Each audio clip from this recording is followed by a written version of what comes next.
সুতরাং সংস্কার আমাদের দাবি, সংস্কার আমাদের সন্তান। এই সভ্যতা, এই যে পৃথিবী, এই যে আজকে আমরা বিভিন্ন কল কারখানা, ডিভাইস, এই যে আমাদের সামনে ড্রোন, ক্যামেরা, বড় বড় অট্টালিকা, যা কিছু দেখছি সব কিছুর মূলে কিন্তু রয়েছে আপনাদের শ্রমিক ভাইদের অবদান, তাদের রক্ত ও তাদের ঘাম। সভ্যতাই গড়ে উঠছে শ্রমিকদের সেই অবদানের মধ্য দিয়ে। আজকে সেই জন্যই সারা বিশ্বে শ্রমিক ভাইদের এই যে তাদের আন্দোলনের ফলে তারা যে অর্জন করেছিলেন সেই দিবস পালিত হচ্ছে। বক্তব্য দীর্ঘ করবো না, বক্তব্যের আমাদের অপেক্ষা করছেন আমরা সবাই অপেক্ষা করছি আমাদের ভারপ্রাপ্ত চেয়ারম্যান মহোদয়ের বক্তব্য শোনার জন্য।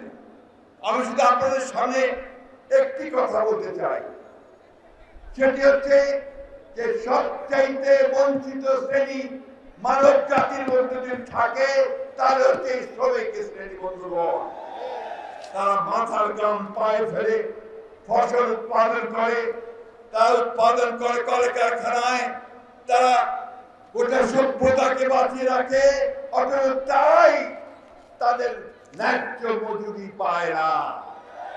একই ঘটনা বাংলাদেশে। আজকে আমার খুব কষ্ট হয় যখন আমরা দেখি যে একজন 6 বছরের বাচ্চা অথবা 8 বছরের বাচ্চা, 9 বছরের বাচ্চা যখন থেকে একটা কারখানাতে গিয়ে হাতুড়ি পেটাতে হয়। এই সেই সমাজ যেখানে তার শিক্ষার অধিকারে, তার লেখাপড়া করার কথা, খেলাধুলা করার কথা, তখন থেকে জীবিকার জন্যে, তার পরিবারকে রক্ষা করার জন্য তাকে তখন হাতুড়ি পেটাতে হয়, কারখানায় কাজ করতে হয়।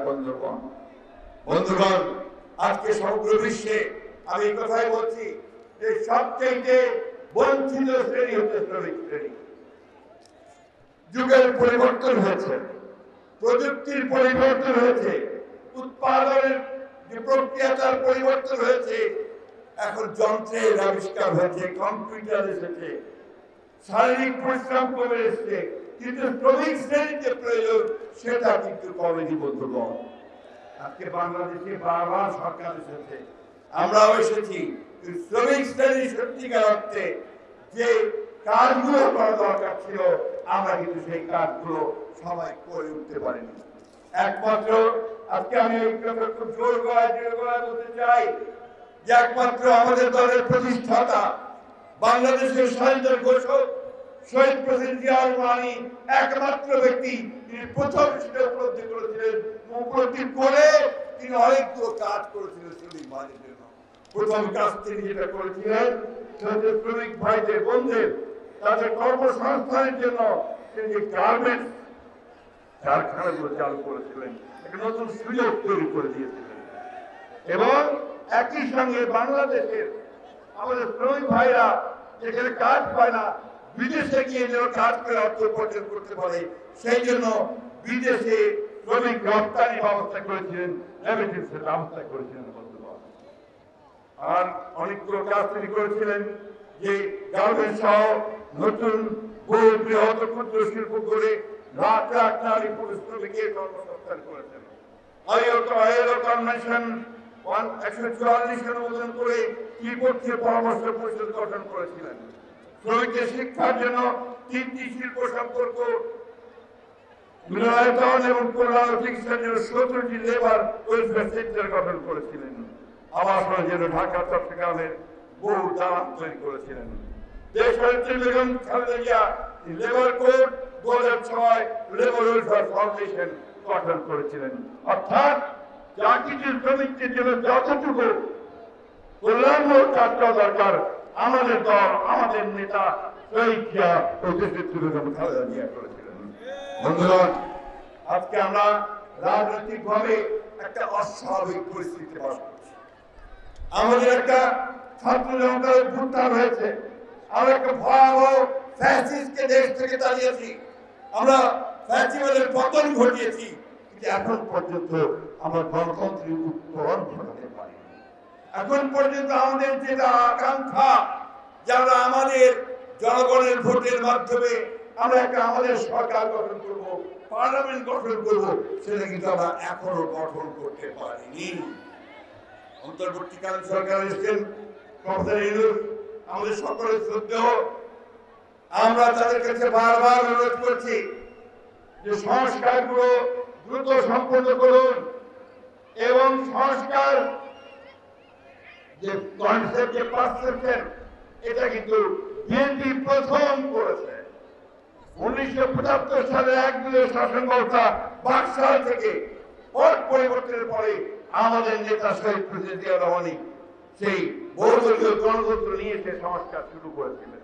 সুতরাং সংস্কার আমাদের দাবি, সংস্কার আমাদের সন্তান, এবং এই জন্যই আমাদের নেতা, আমাদের ভারপ্রাপ্ত চেয়ারম্যান তারেক রহমান সাহেব সবচেয়ে খারাপ সময়ে যখন আওয়ামী লীগের ফ্যাসিবাদ চেপে বসেছে ডিসেম্বরের উপরে, তখনই রাষ্ট্র পরিবর্তনের কথা চিন্তা করে, কাঠামো পরিবর্তনের কথা চিন্তা করে তিনি 31 দফা দিয়েছিলেন।